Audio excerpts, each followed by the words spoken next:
It's the Real Estate Podcast, brought to you by ANZ Home Loans for financial well-beings. They're coming up with the money and they're not batting an eyelid. It's strange in the last 6 months how much youth and how much money is coming through the younger generations that would usually be reserved for kind of low-rise walk-ups on the other side of the highway.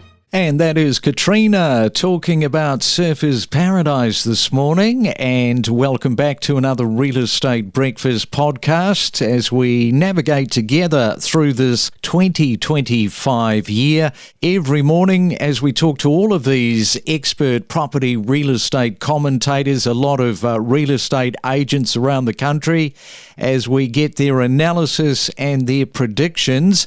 And you can stream us and listen to us anytime. Of course, we are on multiple platforms. Don't forget the email address if you'd like to shoot us an email. It is myrealestatepodcast@gmail.com. We love hearing from you. Well, where did the weekends go? Up to a Monday already, March the 10th, and we're going to be talking about Surfers Paradise and just the way that Surfers Paradise is booming at the moment.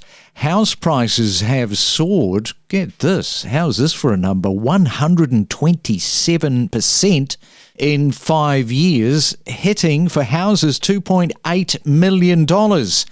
Now, the thriving nightlife, you've got the luxury developments and better transport. It is all helping drive and surge Surfers Paradise at the moment.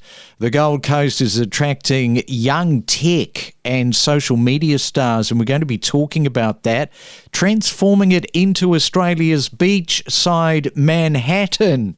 Or is that a bit of an overreach to say that? Let us know what your thoughts are as we welcome back Katrina Keegan from Coastal Real Estate. And good morning to you, Katrina. Welcome back to the Real Estate Breakfast. What do you think about being known as Australia's beachside Manhattan? You'd be loving that, wouldn't you? I do love that. And it's definitely true. It could definitely even be called the beachside LA. We've got so many kind of celebrities at the moment buying apartments in the beachfront and surface and renting them out. And we've got a lot of kind of Hollywood stuff happening. So I definitely wouldn't disagree with that. A lot of Hollywood stuff happening, and I think you've got the film industry there as well, which is bringing in all sorts of international filmmakers. And since we last spoke, I mean, Surfers Paradise, it just seems to have switched into this new gear. So what's going on? I think that a lot of new developments have really started getting closer to completion instead of them just being, vacant blocks of land. That we're now looking at 6 to 9 months from them being completed, and they've really changed the look of the Surfers Paradise beachfront. There's a lot more commercial investment going into the base of these buildings. So they're offering trendy cafes and a lot more opportunity for people to live around the area and, be able to access what you usually would have to walk all the way into Cavill Avenue for. Yeah, no doubt about it. The luxury developments certainly helping transform Surfers Paradise. As I mentioned, we've got these young tech entrepreneurs and social media stars, if you can call them that. I guess that when you have these influencers and so many of them coming and gravitating towards Surfers Paradise, what they're doing is they're showing off the lifestyle on their media channels. It's really advertising that money can't buy because these are personal endorsements from people with a high number of followers. And when you think of the expression repetition builds reputation, that's exactly what these influencers are doing day in, day out for Surfers Paradise. I couldn't agree more. It's the new way to market your property now on the Gold Coast. But more to the tech and the influences, an apartment in Surfers Paradise can offer a lot more privacy than what a house could back in the day. So I think they're enjoying the fact that, they're chasing the lifestyle and the location, not necessarily a big, block of land, or their priorities are shifting. Now, you're dealing with a lot of these tech-based people. Where are they coming from? Like outside of Queensland, where are they migrating from? Most still come from Brisbane, but outside of Queensland, then we are seeing a lot, it's from New South Wales. It's a really short run, or Newcastle down that way.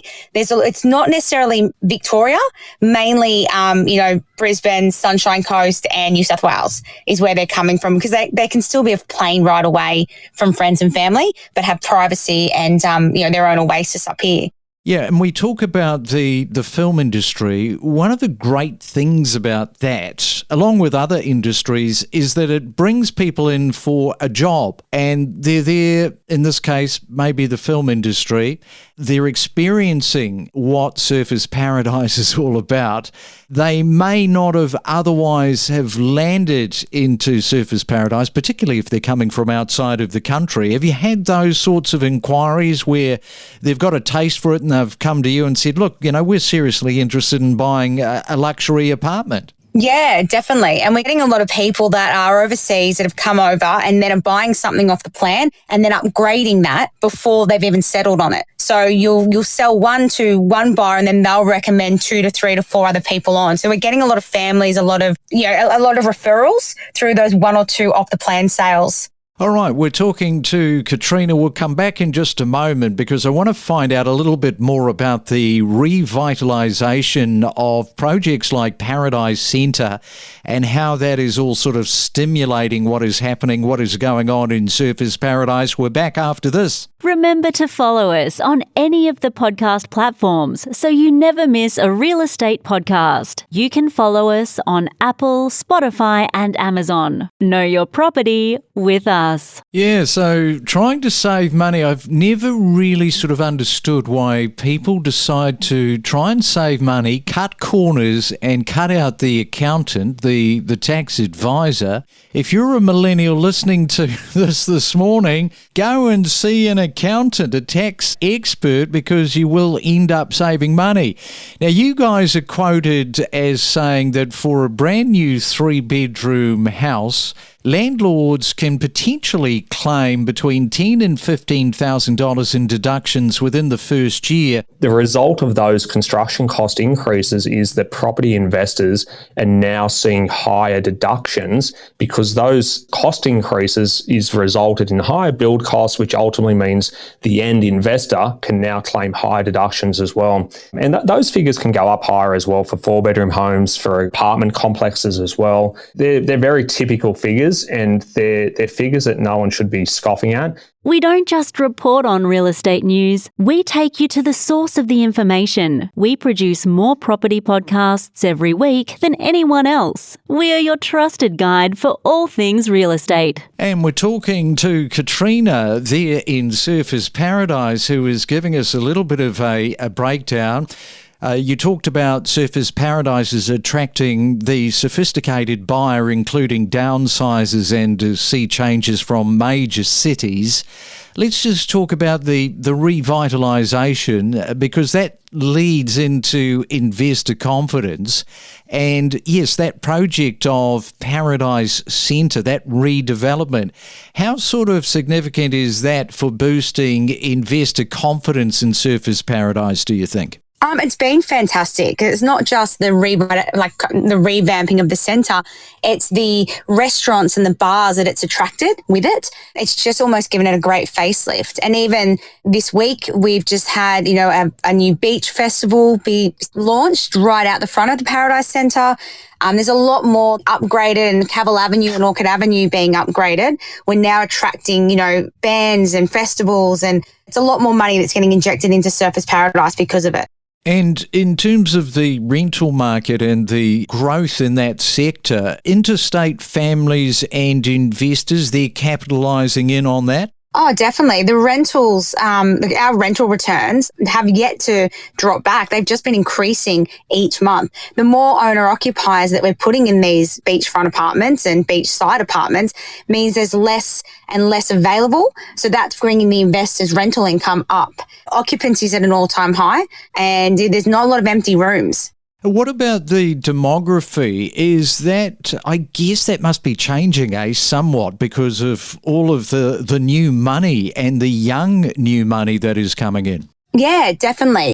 It used to be the boomers would come down and buy it as their retirement home, and it would be an investment until then. But now it's, that younger generation, that, Gen Zs, and they're now looking at it as their forever homes. And there's younger money coming in to surface where people's priorities are changing. Now, that's something that you would have noticed, over the last few years, particularly the Gen Zs, where, somebody might make an inquiry with you on the phone.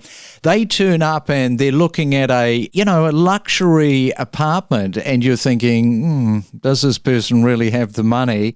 And they turn around and say, right, let's sign the contract. Yeah. A lot of them, they might have getting, it could be the parents are going guarantor. Two younger people, will have a much better borrowing capacity, but they're coming up with the money and they're not batting an eyelid. Like it's strange in the last 6 months how much youth and how much money is coming through the younger generations that would usually be reserved for kind of low-rise walk-ups on the other side of the highway. So where do you see, Katrina, the surfers' paradise going in the next 12 months, particularly for the rest of 2025, and there's plenty left in this year? Look, I think now is the time to buy. I think in surface, it's only going up. Although we've got, half a dozen new developments that are months away from finishing, they've all sold. I think that there's less and less properties being able to be bought in surface, or they're being sold so quickly. I can only see the prices going up. So I'm definitely saying to my buyers at the moment, get in now, buy it now, while the prices I think are still reasonable. Well, Katrina, thank you so much for breaking that down. I want to take everybody in behind the scenes somewhat, because Katrina is on the go. She's one of the highest earners there in Surfers Paradise. And she is sitting in the back of her car doing this podcast with us this morning.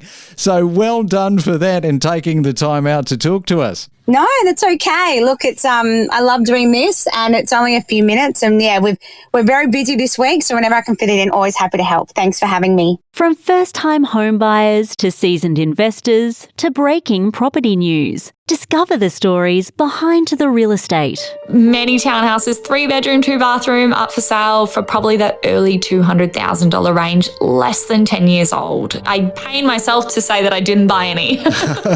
Time and time again, I see an auction scenario where there's a few young couples who have fallen in love with a home and they've got their budget set and they're ready on the day, and then they just come and get blown out of the water by downsizers who have just sold their house for $2 million.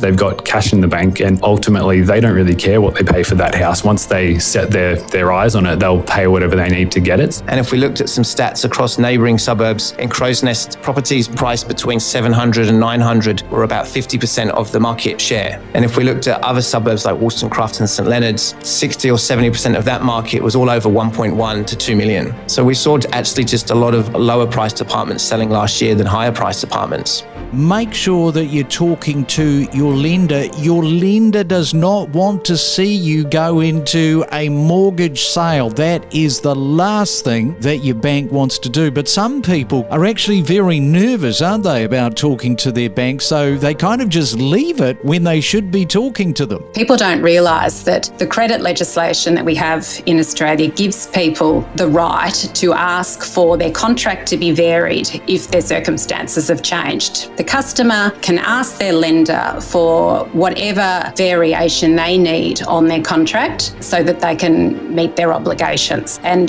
the lender has to consider that request. If they don't agree with it, they have to say why. Because this is a right that people have, if they can't reach agreement with their lender, they can make a complaint with the Australian Financial Complaints Authority. People have more rights and more options than they often know about. We connect you to the best real estate information across Australia. The Real Estate Podcast.